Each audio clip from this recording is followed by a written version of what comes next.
Parents మెచ్చిన university సంకల్ Chand Patel university Gujarat. ఎట్లా arranged మ్యారేజా లవ్ మ్యారేజా? Love marriage. అంటే అటు ఇటు ఉన్నారు కదా. నేను V6 వచ్చాను, ఆయన V6 లో వర్క్ చేస్తున్నారు. Okay okay.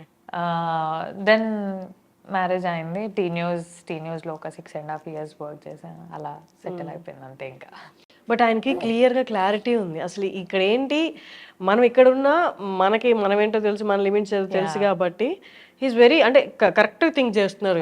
నేను ఆలోచిస్తాను ఒక అమ్మాయిగా, మ్యారీడ్ ఉమెన్గా అలా చేయడానికి నేను ఆలోచిస్తా. అది వద్దు అన్నా సరే నా బ్రెయిన్లో ఒక థాట్ ఉంటుంది. కానీ హీ వాజ్ లైక్, నాకు కదా కావాలి, నువ్వు ఎందుకు ఆలోచిస్తున్నావు అందరి గురించి, నాకు నా వైఫ్ ఇంపార్టెంట్, నాకు తెలుసు కదా, నాకు ఆ క్లారిటీ ఉంది కదా, నీకెందుకు వేరే వాళ్ళ గురించి అంటాడు. అంతే, simple. That's amazing. But first యాక్టింగ్లోకి అంటే ఈ హోస్టింగ్ ఛానల్లో హోస్టింగ్ దగ్గర నుండి సినిమా యాక్టింగ్ వైపు అంటే అది అన్ఎక్స్పెక్టెడ్గా జరిగిపోయిందా? బట్ ఇంటెన్షనల్గా అండ్ మీ వారి సపోర్ట్తో జరిగిందా? ఆయన సపోర్టే ఆబ్వియస్గా. నేను మూవీస్లోకి వచ్చానంటేనే ఆయన సపోర్ట్. అది మ్యారేజ్ అవ్వకపోయినంటే మేబీ మూవీస్లోకి వచ్చేదాన్ని కాదేమో, మీడియాలో కంటిన్యూ అయ్యేదాన్నేమో. మీడియాలో అదే టీ న్యూస్లో చేస్తున్నాము అప్పటికి. ఇట్లా ఆపర్చునిటీ ఉంది, ఆడిషన్స్ అవుతున్నాయంట శేఖర్ కమలా సార్ది, వెళ్దాము అని ఆయనే తీసుకెళ్ళారు. ఓకే. సో అప్పటికే ప్రేమం చూసేసి ఉన్నాం మేము. ఐ లవ్ సాయి పల్లవి అప్పటికే. సో నా థాట్ ఎలా ఉందంటే, ఇది రావాలి అనేది కాదు, నాకు చిన్నప్పటి నుంచి ఉంది మూవీస్ చేయాలి, యాక్టింగ్ అంటే ఇష్టం. ఎలా ఉండదంటే ఒక సినిమా చూసి ఎమోషనల్ సీన్స్ అవి ఇవి బాత్రూంలో వెళ్ళి యాక్షన్ చేసుకునేదాన్ని అన్నమాట, ఊరికే సరదాగా. బాత్రూమ్ సింగర్స్ లాగా బాత్రూమ్ ఆర్టిస్ట్ అన్నమాట నేను. సో అలా ఉండేది. కానీ మనకి ఎవరు లేరు కదా ఇండస్ట్రీలో, త్రూ రావడానికి ఎవరు లేరు. చేస్తే డైరెక్ట్ చేయాలి, అంత ధైర్యం లేదు, ఏమవుతుందో తెలీదు. సో కొన్ని ఉంటాయి కదా ఇంప్రెషన్స్ పేరెంట్స్కి కూడా, ఇండస్ట్రీ అలా ఇలా ఇలా ఇలా అని. సో నేను ఐ నెవర్ ట్రైడ్ డైరెక్ట్లీ. మీడియాలో ఉన్నాను, ఓకే సంపాదించుకుంటున్నాం, చేసుకుంటున్నాం, ఓకే ఈ ప్రొఫెషన్ కూడా నాకు ఇష్టమే, చేసుకుంటున్నా, హ్యాపీ. ఇలా వచ్చింది వెళ్దాము అని అంటే I just only said one word, okay నాన్న. ఐ కాల్ హిమ్ నాన్న, మై హస్బెండ్. సో ఓకే నాన్న వెళ్దాము, చేద్దాము, వచ్చింది లేకపోతే లేదు, కానీ ట్రై చేస్తా. ఓకే, మిస్ చేయొద్దు, సాయి పల్లవితో కదా, ఒక్క ఆడిషన్ అయితే ఇద్దాము, వస్తే వచ్చింది లేకపోతే లేదు అనుకొని వెళ్ళా అనమాట. సో వచ్చినా హ్యాపీయే, రాకపోయినా హ్యాపీయే. ఆడిషన్ ఇచ్చాను, వచ్చాను, అంతే, ఇంకా చాలు. సో అలా ఉండే, అలా వచ్చింది ఫిదా. ఓకే. ఫస్ట్ మీడియాలోకి అంటే ఏంటి, మీరు కోర్స్ మాస్ కమ్యూనికేషన్ అలా చేసి మీడియాలోకి, లేకపోతే ఇలాగే ర్యాండమ్గా వచ్చాను నేను. నాది BSc ఎలక్ట్రానిక్స్. సో అక్కడ లోకల్ ఛానల్లో వేకెన్సీ ఉంది, ఇలా హైర్ చేసుకుంటున్నారు అని మా క్లాస్ టీచర్ చెప్పారనమాట, అనిత జ్యోతి టీచర్ అని. టీచర్ నోస్ ఎవ్రీథింగ్, మా ఫ్యామిలీ, మా ఫినాన్షియల్ స్టేటస్, నేనేంటి, నేను ఎలా అనేది అన్నీ తెలుసు అనమాట ఆవిడకి. సో ఇలా వెళ్ళు, ఉంది ఓపెనింగ్ ఉంది, పాకెట్ మనీ కన్నా వస్తాయే, వెళ్ళు అని పంపించారు. సో అలా వెళ్తే మీడియాలో వచ్చింది, లోకల్ ఛానల్ మీడియాలో న్యూస్ రీడర్గా వచ్చింది. అది అయిపోయింది. నా గ్రాడ్యుయేషన్ ఫైనల్ ఇయర్ ఎగ్జామ్స్ అవుతున్నప్పుడు ఆ ఛానల్ MD గారు ఉండి, ఇట్లా V6లో వేకెన్సీ ఉందంట, ట్రై చెయ్యు అన్నారు. ఆయనే చెప్పారు? ఆయనే చెప్పారు. Oh that's nice. నాకు ఉండే V6లో తీన్మార్ ప్రోగ్రామ్ అంటే నాకు చాలా ఇష్టం ఉండేది, ట్రై చేయాలి అని ఉండే, but not immediate after graduation. నాకు MSc ఎలక్ట్రానిక్స్ చేయాలని ఉండే. Okay okay. అంటే పర్స్యూ అవ్వాలని లేదు, దాని తర్వాత ఫర్దర్కి వెళ్ళాలని లేదు. I just want that MSc electronics అనేది కావాలి నాకు అని. కానీ ఇమ్మీడియట్గా BSc తర్వాతే వచ్చేసింది జాబ్. అలా నేను V6లోకి ఎంటర్ అయ్యా అంతే. నాకు మాస్ కమ్యూనికేషన్స్ ఇవేం చేయలే నేను. ఓకే, ర్యాండమ్గా పాకెట్ మనీ కోసం జాయిన్ అయ్యి కంప్లీట్ ప్రొఫెషన్ అది అయిపోయింది. That's nice. But me family గురించి చెప్పండి. అంటే మీరు అన్నారు పాకెట్ మనీ కోసమే జాయిన్ అయ్యాను అని, ఒక్కసారి మీ ఫ్యామిలీ బ్యాక్గ్రౌండ్ గురించి ఒక్కసారి.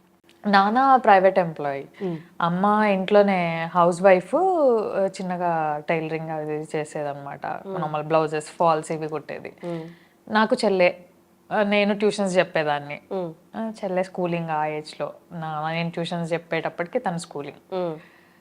అంతే, ఇంకా మినిమం ఉండేది ఇంట్లో, ఎక్కువ ఉండేది కాదు ఏమి. వచ్చినవి కూరగాయలకి, దానికి దీనికి. మా అమ్మే అప్పుడు ఇప్పుడు బట్టలు కొని మా పప్పకి తెలియకుండా దాచిపెట్టేది ఉన్న వాటిలో. ఎందుకు ఖర్చు అనే డిస్కషన్ రావద్దు ఇంట్లో, వీళ్ళకి అవసరం వస్తుంది అన్నట్టు కొనిపెట్టేది. మా పప్ప మళ్ళీ నడవండి బట్టలకి వెళ్దామని ఉన్నప్పుడు, మా పప్ప దగ్గర ఉన్నప్పుడు మళ్ళీ మమ్మల్ని బట్టలకి తీసుకెళ్ళడము, మా బ్యాగ్స్కు అలా. మాకు సిస్టర్స్ ఉన్నారు. సో బట్టలు కానీ బ్యాగ్స్ కానీ కొన్ని తెలుసు కదా, కజిన్స్ దగ్గర నుంచి మన వరకు వస్తా ఉంటాయి. అదే ఆబ్వియస్. అలా వచ్చేవి. మాకు ఇంకా మా అమ్మ నాన్న, నేను పెద్ద అమ్మాయిని కాబట్టి ఇంట్లో మనకు కొంచెం చెల్లెకి సాక్రిఫైస్ చేయడము, ఇయ్యడము, దాన్ని చూసుకోవడము, అడ్జస్ట్ అవ్వడము, ఉన్న దాంట్లో అడ్జస్ట్ అవ్వడం అనేది నేర్పించారు. అంతే. వాటితోనే ఇప్పటికీ కూడా ఉన్న దాంట్లో ఎంత అడ్జస్ట్ అవ్వగలుగుతాము, మనకు కావాలి అనుకునేది మనం ఎప్పుడు తీసుకోగలుగుతాము అనే క్లారిటీతోని ఉంటాం. అంతే ఉన్నాం ఇప్పుడైతే. ఎక్కడ నిజామాబాద్ దగ్గర? ఇక్కడ లోకల్. అండ్ నేను 10th లో ఉన్నప్పుడు ఇంకా హైయర్ స్టడీస్ పెరుగుతున్నాయి కదా అని మా నాన్న ఊరు వెళ్ళిపోయారు వ్యవసాయం కోసం. అక్కడ కొన్ని 2-3 years వ్యవసాయం చేసి మళ్ళీ రిటర్న్ వచ్చి అలా నడుస్తుంది ఇప్పుడైతే ఆల్ గుడ్. కానీ అక్కడి నుంచి రావడం అనేది, నాది కూడా ప్రాపర్ నెల్లూరు. అంటే నన్ను బేస్ చేసుకుని అడుగుతున్నా. అంటే అక్కడ వేరు, టౌన్లు వేరు, సిటీలు వేరు. టౌన్లో ఉన్నప్పుడు ఇంత అవగాహన లేకపోయినా కొన్ని కోరికలు అయితే ఉంటాయి. కొంతవరకు ఇది కావాలి, అది కావాలి, ఒక పొజిషన్లో ఉండాలి అని. నిజామాబాద్ నుంచి వచ్చేటప్పుడు ఏ కోరికలతో వచ్చారు? పెద్దగా ఏం అనుకోలేదు. V6లో చేయాలి అనేదే ఉండే. కానీ నాకు భయం. నేను ఎప్పుడు నిజామాబాద్ వదిలి బయటికి రాలేదు, చదువుకోవడానికి కూడా రాలేదు. నాట్ ఈవెన్ హాస్టల్ నిజామాబాద్లో. అమ్మ దగ్గరే ఉండేదాన్ని. అప్పుడప్పుడు సరదాగా అమ్మ పప్ప ఇట్లా బెదిరించారు అనమాట, హాస్టల్ వేస్తామని. ఏడ్చేసేదాన్ని నేను ఉండాను హాస్టల్లో, నా వల్ల కాదు అని. కానీ అట్లాంటిది గ్రాడ్యుయేషన్ తర్వాత ఫస్ట్ టైం హాస్టల్లో ఉండాలి, ఆ బెంగ, సిటీలో ఏం తెలీదు, బస్సులు పట్టుకోవాలి, బస్సుల్లో తిరగాలి, ఆ భయం ఉండింది అంతే. అక్కడ సెటిల్ అవ్వాలనేదే ఉండే కానీ ఫ్యూచర్గా పెద్ద ఏం ఆలోచించలేదు. ఫస్ట్ ఇది దాటగలిగితే చాలు. అండ్ అప్పటికీ నాకు తీన్మార్ అంటే ఇష్టం కాబట్టి దాంట్లో వస్తే చాలు, అందులో చేసుకోవాలి హ్యాపీగా అనేదే ఉండే. బట్ హైదరాబాద్కి వచ్చాక ఇబ్బందులు ఏం ఫేస్ చేయలేదా? టౌన్లో ఉన్నప్పుడు అంటే మన వాళ్ళు, మన ప్రపంచం అంతా, ఇక్కడ డిఫరెంట్ మైండ్ సెట్స్ ఉంటాయి. ఒక మాట మొహం మీద అనడానికి కూడా ఎవరు ఆలోచించారు, ఎందుకంటే ఎవరి లైఫ్లో వాళ్ళు బిజీగా ఉంటారు. నేను అస్సలు అనలేను అలాగా. అంటే ఇప్పుడు ఏమో తెలీదు, ఇప్పుడు మన స్టాండ్ మనమే తీసుకోవాలనేది నేర్చుకున్నా. కానీ ఇబ్బందులు ఏం పడలేదా వచ్చినప్పుడు మీడియాలో? అంటే ఎవరైనా ఒక మాట అంటే భయపడిపోయి ఊరు వెళ్ళిపోతా అనుకోవడం, లేకపోతే ఈ కష్టాలు అవి చూడక ఈ గందరగోళం లైఫ్? అలా అస్సలు అనుకోలేదు. ఎప్పుడు కూడా మా పప్ప చెప్పేవాడు అనమాట, మరీ ఇబ్బంది అనిపిస్తే వచ్చే బేట, ఉండకు, నేనున్నా, నేను చూసుకుంటా, కష్టపడకు అంటే మరీ అని. కానీ చిన్నప్పటి నుంచి నేర్చుకుంది, వీ హ్యావ్ టు లెర్న్. మనం నేర్చుకోవాలి ఏదైనా సరే. ట్యూషన్స్ చెప్పడం అయినా కూడా నేర్చుకునే ప్రాసెస్ అది, నేర్చుకోవాలి. సో అలాగే ఉండే నాకు కూడా, నేర్చుకోవాలి, బస్సెస్ పట్టుకోవాలి. పప్ప ఒకటే చెప్పేవాళ్ళు అనమాట, మనకు తెలియదు అంటే అడగాలి, అడగడంలో తప్పులేదు. తెలీదు, అడిగి తెలుసుకోవాలి అంతే. సో ఇప్పటికీ ఏదన్నా తెలియకపోతే ఇప్పుడు గూగుల్ వచ్చింది, అప్పుడు అంత అవగాహన లేదు కదా. జావా, సామ్సంగ్ జావా ఫోన్లు, ఇంటర్నెట్, ఈ సింబల్ ఇంటర్నెట్లు, ఇవే కదా. సో నేర్చుకోవాలి అనే ప్రాసెస్లోనే ఉండే. కానీ ఆఫీస్లో భయం వేసేది. ఎవరు ఏ డెసిగ్నేషనో తెలీదు, మనం కొత్త. వీళ్ళ దగ్గర పోయి పలానా అని అడిగితే నన్ను అడుగుతుందా అని ఫీల్ అవుతారేమో అన్న భయం, నన్నే అడుగుతుందా అనే భయం. ఎవరిని ఏం అడగాలో తెలియదు, ఎవరిని ఏం మాట్లాడియాలో తెలియదు. అలా కూర్చొని మూలకు కూర్చొని పేపర్ చదువు అని అంటే పేపర్ చదువుకునేదాన్ని, వాయిస్ ఓవర్స్ చేసేదాన్ని. ఆ ప్రాసెస్లో కొంచెం హ్యాపీగా, కంఫర్టబుల్గా మా ఆయన పరిచయం అయ్యారు అనమాట. సో తర్వాత తీన్మార్ వచ్చినప్పుడు భయం లేదా? మీ ఆయన వచ్చి మాట్లాడినప్పుడు అసలే సిటీ ఎవరో ఏంటో తెలియదు, ఈయన వచ్చి మాట్లాడుతున్నారు అని ఫస్ట్ భయం ఏమీ లేదా? లేదు. అంటే ఆయన ఫన్నీ, జోవియల్గా ఉండేవాళ్ళు. నేను మాట్లాడేది ప్రోగ్రామ్కి సంబంధించిన 2-3తోని ఎక్కువ మాట్లాడేదాన్ని. మిగిలిన వాళ్ళతో నార్మల్గా, వాళ్ళు పని ఇస్తే పని, పేపర్ వాయిస్ ఓవర్ పేపర్ ఇస్తే వాయిస్ ఓవర్ వరకే మాట్లాడేదాన్ని. అంతకుమించి మాట్లాడాలంటే భయం. కోయడ్ కాదు మనది. నేను 6th వరకే కోయడ్, తర్వాత గర్ల్స్, ఇంటర్మీడియట్ గర్ల్స్, డిగ్రీ మళ్ళీ కోయడే, కానీ బాయ్స్తోనే ఎక్కువ మాట్లాడేదాన్ని కాదు. భయం ఏమో తెలీదు. మన ఒకటి పెంచుతారు కదా, అబ్బాయిలు ఎక్కువ మాట్లాడొద్దు, వాళ్ళు అలా అంటారు, ఇలా అంటారు అని. సో ఆ బౌండరీస్ లోనే పెరిగా నేను కూడా. సో ఎక్కువ మాట్లాడేదాన్ని కాదు. సో మాట్లాడించినప్పుడు కొంచెం కంఫర్టబుల్ జోన్ ఇచ్చారు ఆయన మాట్లాడినప్పుడు. సో అలా కంఫర్ట్ ఉండే అక్కడే. కానీ యాక్టింగ్ విషయానికి వస్తే యాక్టింగ్ ఫస్ట్ ఫిదా చేసినప్పటికి మీకు ఏ కైండ్ ఆఫ్ ఎక్స్పీరియన్స్ అయితే లేదు, ఫిదా చేస్తున్నప్పుడు కానీ తర్వాత కానీ ఎక్కడైనా యాక్టింగ్ ఆన్ ద స్పాట్ ఇబ్బంది పడి ఎవరు అంటే జస్ట్ టేక్స్ 2 takes 3 takes తీసుకునే ఆ నర్వస్నెస్ ఆ భయం అలా అయితే ఎప్పుడైనా కలిగిందా? ఫిదాలో కలిగింది. ఆ సీన్ ఉంటది కదా, మనమే ఎందుకు వెళ్ళాలి, ఉండిపోవచ్చు కదా ఇక్కడే అని బెడ్ మీద కూర్చొని బెడ్ మీద కూర్చొని పెట్ట చదురుకుంటుంటే ఏడుస్తుంది చూడండి. ఆ సీన్ కి అప్పటి వరకు నాకు భయం వేయలేదు. ఆ సీన్ కి ఆవిడ నిజంగా ఏడుస్తున్నారు. షీ నాకు తెలిసి she imagined her sister going away after marriage.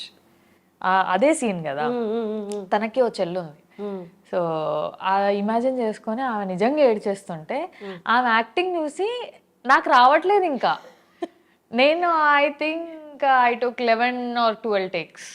అప్పుడు నర్వస్నెస్ వచ్చేస్తుంది కదా, వచ్చంగా సెట్లో అందరూ మనల్ని చూస్తున్నారు. నాకు భయం వచ్చేస్తుంది, నేను చేయలేకపోతున్నా. శేఖర్ సార్ ఏమో నువ్వు ఆడిషన్లోనే ఈ సీన్ బాగా చేసావు, ఇప్పుడు రావట్లేదు అని అంటారు. నాకు ఇంకా భయం వచ్చేస్తుంది.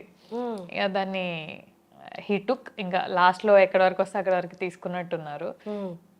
కానీ ఆ ఒక్క సీన్కి భయపడ్డా, తర్వాత కామన్ అయిపోయింది. అది ఫస్ట్ కదా నాకు, అన్ని టేక్స్ తీసుకుంటే ఏమంటారో ఏమనుకుంటారో అన్న భయం ఉండింది. తర్వాత అలవాటు అయిపోయింది. తర్వాత నాకు తెలిసి అన్ని టేక్స్ ఎప్పుడు తీసుకోలేదేమో. బట్ మీడియా జర్నీ ఎలా ఉంది, మూవీస్ ఎలా ఉంది? Both are different. మనకి V6లో నేను చేసిన తక్కువే. T News after marriage T News join అయ్యా, 6.5 years చేసా అక్కడ. అంటే టీ న్యూస్ ఎలా ఉంటే సెకండ్ హోమ్ లాగానే ఉంటుంది. అంటే అన్ని ఇయర్స్ వర్క్ చేసేసరికి మనకు హోమ్ కంఫర్టబిలిటీ వస్తుంది కదా, ఆ ఫీలింగ్ ఉంటుంది. మూవీ వచ్చి మల్టిపుల్ పీపుల్, ఒక్కొక్కరు ఒక్కొక్క వర్క్లో ఉంటారు. ప్రతి సినిమాకి అందరు కొత్త. ఎవరైనా పాత సినిమా వాళ్ళు కనిపిస్తే అదొక మంచి ఫీలింగ్ అనిపిస్తుంది. ఆఫీస్ లో ఏంటి రోజు చూసే మొహాలే, వీళ్ళు ఎలాంటి వాళ్ళు తెలిసిందే. మనం ఎలా ఉంటాం, వాళ్ళు ఎలా రిసీవ్ చేసుకుంటారో కూడా తెలిసిందే. మూవీ అలా కాదు. మళ్ళీ ఇక్కడ సేమ్ ఇందాక చెప్పా కదా, ఎవరు ఏ డెసిగ్నేషనో తెలియదు. పోయి మీరు ఏం చేస్తారా అని అడగలేము, తెలుసుకోవాలి. వాళ్ళకు ఒకవేళ వెళ్ళి నాకు కొంచెం వాటర్ కావాలి అని అడిగితే వాళ్ళు ఫీల్ అవుతారేమో అన్న భయం నాకు అది చాలా ఉండేది. అట్లా కొంచెం ఫియర్స్ ఉండే. కానీ T News office is office, అది చాలా కంఫర్టబుల్. అక్కడ చాలా ఎంకరేజ్మెంట్ కూడా ఉండింది. యాక్చువల్గా టీ న్యూస్ లో చేసినప్పుడే ఫిదా వచ్చింది. వాళ్ళ ఎంకరేజ్మెంట్ వల్లే నేను మూవీస్ అండ్ ఆఫీస్ రెండు కంటిన్యూ చేయగలిగా, వాళ్ళ కోఆపరేషన్ వల్లే. లేకపోతే ఛానల్స్ లో అంత ఆపర్చునిటీ ఉండదు. ఎల్లమ్మా చేసుకో, ఎక్స్పోజర్ పెంచుకో, చెయ్యు, లీవ్స్ కావాలా తీసుకో. మూవీస్ కి నాకు చాలా కంఫర్టబుల్ గా ఇచ్చారు అసలు. మన సిఇఓ గానీ, మన సురేష్ సార్ గానీ, ఇంకా సంతోష్ సార్ గానీ చాలా కంఫర్టబుల్ ఉండే. బట్ ఇప్పుడు ఈవెన్ ఫిదా తర్వాత సంతోష్ సార్ పిలిచి, బాగుందమ్మా మూవీ చూసాము, చెయ్యు ఇలాగే కంటిన్యూ చెయ్యు, మంచి మంచి మూవీస్ చెయ్యు అని చెప్పి అప్రిషియేట్ చేసి పంపించారు ఆ మూమెంట్ లో. కానీ ఇప్పుడు క్విట్ చేసేసారు, మీడియా క్విట్ చేసి ఓన్లీ ఇంటూ మూవీస్ కదా. క్విట్ చేసిన వెంటనే మూవీస్ అంతా అంత ఫ్రీక్వెంట్ గా వచ్చిండు కదా, బట్ మీకు ఫ్రీక్వెంట్ గా వచ్చాయా? లేదు. అప్పుడు డౌట్ రాలేదా, మేబీ నేను క్విట్ చేయకుండా? I took the risk. ఇంకా అంటే అది తెలుసు, ఆ రిస్క్ తెలుసు. ఇద్దరం సేమ్ ఇండస్ట్రీ కదా, నేను మా హస్బెండ్. రిస్క్ తీసుకున్నాను, ఇంకా తప్పలేదు. ఆయన అన్నారు డెఫినెట్ గా కంటిన్యూ షూట్స్ ఉండవు, షూట్స్ లేనప్పుడు నువ్వు ఇంట్లోనే ఉండాలి అంటే ఓకే, ఉన్న దాంట్లో ఎంత ఉంటే అంత అడ్జస్ట్ అయిపోతా. కానీ రెండు ఈక్వల్గా మళ్ళీ 1 month 2 months లీవ్స్ అంటే కూడా ఇస్తున్నారు కదా అని మనం తీసుకోలేము కదా, వాళ్ళకి ఇబ్బందే. ఎందుకులే ఇంకా మానేస్తా, కంటిన్యూ అవుతా ఇందులోనే అని చెప్పా. దాని తర్వాతే ఖుషి, అంబాజీపేట ఇవి స్టార్ట్ అయ్యాయి. సో ఐ థాట్ దీనికి నేను లిటరల్ గా 1 month 2 months 3 months కూడా షూటింగ్స్ చేయడం అయ్యింది. సో ఓకే, ఖుషి అంతా బయట కదా, బయట 1 month కాశ్మీర్ అయ్యింది, మిగిలిన 1 month on and of Hyderabad అయ్యింది. ఓకే. ఎలా ఉంది సమంతతో యాక్టింగ్? కూల్, ఆవిడ ఫ్రెండ్లీ. నేను ఎవరిని ఎక్కువ మాట్లాడాను, నాతో నాలాగా మాట్లాడే వాళ్ళతో బడబడ మాట్లాడుకుంటాం. కానీ అంటే ఎవ్రీ ఆర్టిస్ట్ కి ఒక జోన్ ఉంటుంది, ఈవెన్ నాకు ఓ జోన్ ఉంటుంది. ఎవరైనా వచ్చి మాట్లాడితే నేను ఎలా ఫీల్ అవుతానో, నేను వెళ్ళి మాట్లాడినప్పుడు వాళ్ళు అలాగే ఫీల్ అవుతారేమో, వాళ్ళకి ఆ కంఫర్ట్ జోన్ అనేది లేకపోతే వాళ్ళు అలాగే ఫీల్ అవుతారేమో అన్న దాంట్లోనే ఉంటా నేను. సో నేను ఎక్కువ డిస్టర్బ్ చేయను. మాట్లాడినంత వరకు బాగా మాట్లాడేవారు సమంత కానీ విజయ్ కానీ. కూల్, రాగానే గుడ్ మార్నింగ్ హాయ్ బాయ్, ఆడవారికి బాగానే ఉండేది అంతే. ఇప్పుడు మీరు చెప్పిన ఇద్దరు పేర్లు సమంత కానీ సాయి పల్లవి కానీ అంటే వీళ్ళు వాళ్ళ హార్డ్ వర్క్కి చాలా మందికి వాళ్ళ హార్డ్ వర్క్తో చాలా మందికి గుర్తున్నారు. అండ్ సేమ్ టైం వాళ్ళ సక్సెస్ కూడా అందరు చూసింది. బట్ మీరు కలిసి వర్క్ చేశారు కాబట్టి ఒక్కొక్కరిలో యూనిక్ అండ్ బెస్ట్ క్వాలిటీ ఏదైనా ఉంది అంటే, యూనిక్ క్వాలిటీ బెస్ట్ వద్దులేండి తీసేద్దాం, బెస్ట్ అనేది very relative term. Unique quality మీకు అనిపించింది అబ్బా ఈవెంట్లో ఇది సంథింగ్ గుర్తుపెట్టుకోవాల్సిన క్వాలిటీ అనిపించింది ఇద్దరిలో కామన్ పాయింట్ అయితే హార్డ్ వర్కింగ్. ఇప్పుడు తమిళియన్ అయ్యండి సాయి పల్లవి గారు, తెలుగు నేర్చుకోవడం ఒక ఎత్తు, తెలంగాణ నేర్చుకొని ఓన్ డబ్బింగ్ చెప్పుకోవడం ఒక ఎత్తు. ఇప్పటికిప్పుడు మనం వెళ్ళి మలయాళం డబ్బింగ్ చెప్పాలన్నా కూడా అది రాదు, చాలా టైం పడుతుంది. తను కష్టపడి నేర్చుకొని ఫస్ట్ ఫిలింకే సెల్ఫ్ తెలంగాణ డబ్బింగ్ చెప్పుకున్నారు ఆవిడ. Hard working. సమంత గారిది హార్డ్ వర్కింగ్ అంటే షీ బిల్డ్ హర్ ఎంపైర్. అసలు 14 years ఆఫ్ సెలబ్రేషన్ అయింది మొన్నే. అంటే 14 years ఆవిడ అంత కష్టపడి స్క్రాచ్ నుంచి వచ్చి ఒక ఎంపైర్ బిల్డ్ చేసుకొని now all over the world every one knows Samantha. అది చాలా హార్డ్ వర్కింగ్.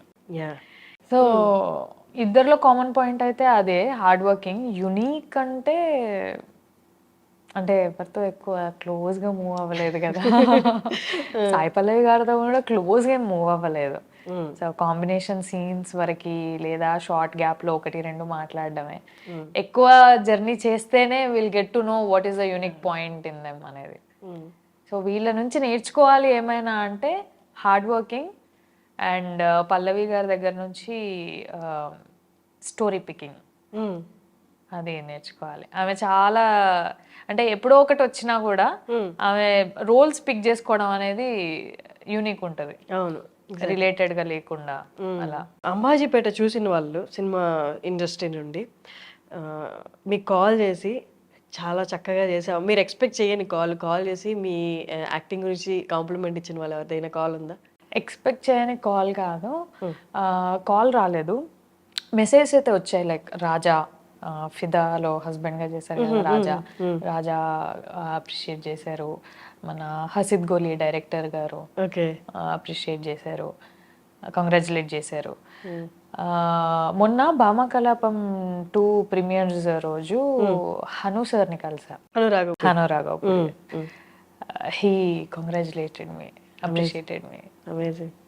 అంటే ఒక బిగ్ పర్సనాలిటీ కదా, ఆయన దగ్గర నుంచి రావడం అనేది గుడ్ థింగ్. హ్యాపీ ఉండే ఆ రోజు. ఆయన ఆ రోజు పిలిచి బాగా చేసావమ్మా, బాగుంది cinema, it's your time now అన్నారు. థ్యాంక్ యూ సో మచ్ అనుకున్నా. ఇప్పుడు నేను యాక్చువల్లీ ప్రతి యాక్టర్ని ఈ క్వశ్చన్ అడుగుదాం అనుకున్నాను, అలాగే మిమ్మల్ని కూడా అడుగుతున్నాను. ప్రతి ఒక్కరికి ఒక అప్రోచ్ ఉంటుంది టువర్డ్స్ యాక్టింగ్. మీ అప్రోచ్ ఏంటి టువర్డ్స్ యాక్టింగ్? అంటే వాళ్ళు నెరేట్ చేసినప్పుడు డైరెక్టర్ ఏం చెప్తారో అదే జస్ట్ ఇంకా అదే ఏం చెప్తే అదే మైండ్లో పెట్టుకోవడమా, లేకపోతే సెట్లోకి వెళ్ళి మీ క్యారెక్టర్తో పాటు మీరు ఉంటూనే అదర్ క్యారెక్టర్ వైబ్రేషన్స్ కూడా తీసుకొని సో దట్ అందరిలోకి ఇమిడిపోయేలా మీ మైండ్లో ఒక క్యారెక్టర్ బిల్డ్ చేసుకోవడం. So which is your approach? అసలు మీ అప్రోచ్ ఏంటి towards acting? First let's talk about Ambajipeta. Padma character ఉంది. పద్మ ఇలా ఉంటుంది, అమ్మ వాళ్ళతో ఇలా ఉంటుంది. తను టీచరు. ఆ టీచర్, ఒక టీచర్గా, ఒక చదువుకున్న అమ్మాయిగా ఆమె బాడీ లాంగ్వేజ్ ఏంటి అనేది ఒకటి ఉంటుంది కదా. సో ఆయన నరేట్ చేసినప్పుడు ఓకే దిస్ ఇస్ పద్మ అని ఒక ఫిగర్ వచ్చేస్తుంది. And at the same time మీరు అన్నట్టు సరౌండింగ్ ఆర్టిస్ట్ల వైబ్రేషన్ కూడా ఈక్వల్గా ఉంటేనే ఫ్రీక్వెన్సీ పద్మ కూడా అంత ఈక్వల్గా వర్క్ చేయగలుగుతుంది, అంత వర్కౌట్ అవుతుంది. సో నేను అది చూసుకుంటా, పక్కన వాళ్ళ ఫ్రీక్వెన్సీ ఎలా ఉంది నాకు, నేను వాళ్ళకి నా పద్మాన్ని నేను హైలైట్ చేయాలి అంటే వాళ్ళ ఫ్రీక్వెన్సీ నేను ఎంత తీసుకోవాలి, వాళ్ళు ఎంతవరకు ఇస్తున్నారు, అది నేను బ్యాలెన్స్ చేసుకుంటా. లేదు అక్కడ ఏమైనా ఇంప్లిమెంటేషన్స్ చేయాలి అని అంటే నాకు ఏదైనా ఆలోచన వస్తే డైరెక్టర్గా అడుగుతా, పద్మ ఇలా చేయొచ్చా, ఇలా ఉండొచ్చు, ఆ లిబర్టీ ఉంది అనుకుంటే వెళ్ళిపోదాం. లేదు లేదు పద్మ ఇంతలోనే ఉండాలి, ఇంతలోనే ఉంటాం. లైక్ శేఖర్ సార్కి అవి ఉంటాయి. రేణుక ఇంతే నవ్వాలి, ఇలా నవ్వొద్దు. ఓకే. రేణుక ఏడిస్తే ఇంతే ఏడవాలి, ఇలా ఏడవద్దు. ఓకే. అలా కొన్ని ఉంటాయి అన్నమాట క్యారెక్టర్స్ కి. సో అవి పర్టికులర్ గా డైరెక్టర్ని అడుగుతా నేను, ఎందుకంటే ఇంతే నవ్వే దగ్గర ఇంత నవ్వుతే క్యారెక్టర్ ది లెంత్ పెరిగిపోతుంది ఇంకా. అంటే ఆ రేణుక వెరీ రీజనబుల్ అనే దగ్గర నుంచి Renuka is Shilpa from Bhamakalapam అయిపోతుంది. అట్లా ఉంటది. ఓకే. సో ఎవ్రీ ఆర్టిస్ట్ కి పక్కన ఆర్టిస్ట్ల ఫ్రీక్వెన్సీ కూడా చాలా ఇంపార్టెంట్. ఎగ్జాక్ట్లీ. ఎందుకంటే వీళ్ళ రియాక్షన్స్ వాళ్ళ రియాక్షన్స్ కి మ్యాచ్ అవ్వాలి అంటే, ఇప్పుడు నేనైనా వాళ్ళ డైలాగ్ ఉంది అంటే నా సేమ్ ఫ్రీక్వెన్సీ ఉండాలి వాళ్ళకి, అయితేనే వాళ్ళకి ఆ ఎమోషన్ పండుతుంది. సో అది చాలా ఇంపార్టెంట్. నేను అది చాలా చూసుకుంటా కూడా.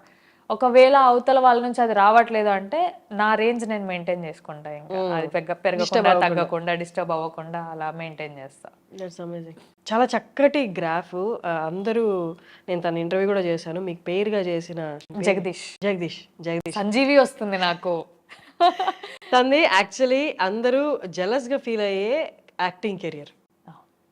బట్ ఎందుకైంది ఏమైందో మనకు తెలియదు ఎగ్జాక్ట్ రీజన్స్. బట్ జస్ట్ మన జర్నీ గురించే మాట్లాడతాము. ఆ జర్నీ అలా బ్రేక్ అవ్వడం అనేది, తన పర్సనల్ లైఫ్ పక్కన పెట్టేస్తే ఎంతో కష్టపడితే కానీ పాన్ ఇండియా ఫేమ్ రాదు.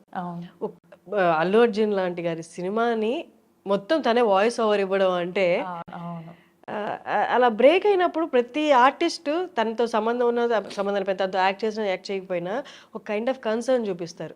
ఓకే, తప్పు ఒప్పులు పక్కన పెట్టేస్తే మనకేం తెలియదు, మనం అక్కడ లేము కాబట్టి అబ్బా బ్రేక్ అయిపోయింది, ఎంత కష్టపడితే వస్తుందని. మీరు ఎలా ఫీల్ అయ్యారు అసలు ఆ న్యూస్ తెలిసినప్పుడు? ఫస్ట్ రియాక్షన్ అనేది, మనం అక్కడ లేం కాబట్టి మనం పాజిటివ్ ఆర్ నెగిటివ్ మనం జడ్జ్ చేయలేం. ముందల్లా ఆ మనిషి ఒక్కరే, సో ఆయనకు మాత్రమే తెలుసు అక్కడ ఏమైందో. అది ఆయన పర్సనల్ అనేది పక్కన పెడితే, I know Sanjeevi very well. Jagadish Jagadish ఆయన మేము సెట్లో ఎలా ఉండేవాళ్ళము అనేది, ఆయన మాతో ఎలా ఉండేవాడు అనేది నాకు తెలుసు. సో నేను అక్కడ వరకే, నాకు అంతకు మించి నాకు అవసరం లేదు. నాతో ఎలా ఉంటున్నాడు, నా చుట్టుపక్కల వాళ్ళతో ఎలా ఉంటున్నాడు అనేది నాకు కావాలి. Very friendly, very down to earth, చాలా కలిసిపోతాడు. ఎట్లా అంటే కూర్చొని కలిసి, కింద కూర్చొని కలిసి తిని, అది మామ ఇది, మేము మామ అనుకుంటాం, అది మామ ఇట్లా మామ అట్లా మామ అని. ఎక్కువ గ్యాదర్ అయ్యేవాడు కాదు. మేము గ్యాదర్ అయినప్పుడు సతాయించేదాన్ని నేనే. అంటే నీ కాలు మొక్త బాధ్యత నన్ను వదిలేయి అని అంటాడు. ఇట్లా ఉండేదన్నమాట మా ఫ్రెండ్షిప్. ఆ న్యూస్ విన్నప్పుడు అరే ఏమైందిరా, ఎందుకురా ఇట్లా అన్న ఫీలింగ్ అయితే వచ్చింది. He's going through his time, ఇంకా దాన్ని ఎవరు ఏం చేయలేరు. బాధ అయింది. అంటే ఇప్పుడు నెక్స్ట్ ఎవరన్నా ఇయ్యాలన్నా కూడా ఆలోచిస్తారు ప్రాజెక్ట్. అంటే వస్తుంది రాదు అనేది పక్కన పెడితే ఫస్ట్ ఆలోచన అయితే వస్తుంది కదా, అదైతే గుర్తొస్తుంది అలా అయింది తనతోని అని. ఐ ఫెల్ట్ బ్యాడ్ నిజంగా. ఈవెన్ మై హస్బెండ్ ఆల్సో, ఏమైంది ఏం కాలేదు అని పక్కన పెట్టేసేయు. మూవీ కెరియర్ అసలు అది చాలా చాలా అరుదుగా వస్తుంది. అవును, తను ఏదైతే గ్రాఫ్ బిల్డ్ చేసుకున్నాడో. అవును, అక్కడ ఎంత జరిగింది ఎంత జరగలేదు అనేది ఎవరికి తెలియదు. వచ్చిందల్లా యూట్యూబ్ లో న్యూస్ లో వచ్చిందే మనం చూసాం అంతే. మనం కూడా అక్కడ లేం కదా. బాధ అయితే అయింది. Even my husband felt bad. అరే అంటే నేను వినిన దాన్ని బట్టి తను బెయిల్ మీద ఉన్నారు పుష్ప షూట్ కోసం. బట్ బెయిల్ అంటే మరి చూడాలి అది ఎంత వరకు వెళ్తుంది అనేది. Great talking to you Saranya గారు. I wanted to interview. అసలు అది చూసింది ఫిదా నుంచి అనుకుంటున్నాను, బట్ నేను మధ్యలో గ్యాప్ తీసుకున్నాను ఇంటర్వ్యూస్ కి. సో ఇట్స్ రైట్ టైం అనుకున్నాను. మీరు మధ్యలో గ్యాప్ తీసుకున్నా కూడా మనం కలిసాం శశి టైంలో. Exact right. That's great talking to you. And అలాంటి స్ట్రాంగ్ క్యారెక్టర్స్ మీ ద్వారా రావడం అండ్ మీరు యాక్ట్ చేయడం అండ్ అలాంటి మంచి ఇంకా మీకు రావాలని తోటి ఆర్టిస్ట్గా మనస్ఫూర్తిగా కోరుకుంటున్నాను. Thank you. All the very best. Thank you so much. మీకు కూడా ఆల్ ది వెరీ బెస్ట్. ఇట్లానే ఇంకా మీ ఇంటర్వ్యూస్ కంటిన్యూ చేస్తే మేము కూడా మాకు తెలియని వాళ్ళ గురించి తెలుసుకుంటాము. మూవీస్ కూడా కంటిన్యూ చేయండి. All the best for your future projects and all. Thank you so much.